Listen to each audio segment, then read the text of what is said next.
लपसी तपसी की कहानी। एक लपसी था, एक तपसी था। तपस्वी हमेशा भगवान का भजन करता रहता था। लपसी रोजाना सवा सेर का हलवा बनाकर भगवान को भोग लगाकर टाली लाकर जिम लेता था। एक दिन दोनों में झगड़ा होने लगा।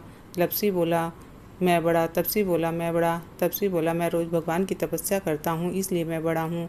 लपसी बोला मैं भगवान को रोज़ सवा सेर का हलवा बनाकर भोग लगाता हूँ इसलिए मैं बड़ा हूँ। नारद जी वहाँ से गुजर रहे थे। दोनों को लड़ता देख कर रुके और उनसे पूछा कि तुम क्यों लड़ रहे हो।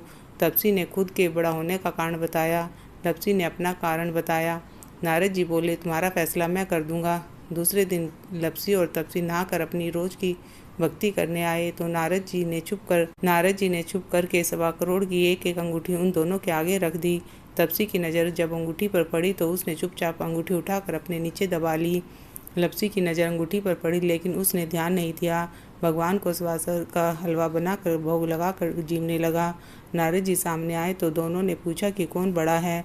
नारद जी ने तपसी से खड़ा होने को कहा। वो खड़ा हुआ तो उसके नीचे दबी हुई अंगूठी दिखाई पड़ी। नारद जी ने तपसी से कहा तपस्या करने के बाद भी तुम्हारी चोरी करने की आदत नहीं गई, इसलिए लपसी बड़ा है। तुम्हें तुम्हारी तपस्या का कोई फल नहीं मिलेगा।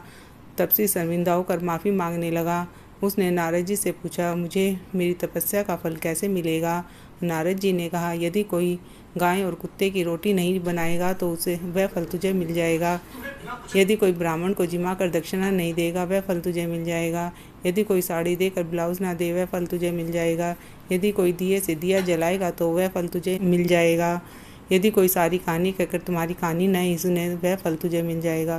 बोलो नारद भगवान की जय, विष्णु भगवान की जय, लपसी तपसी की जय।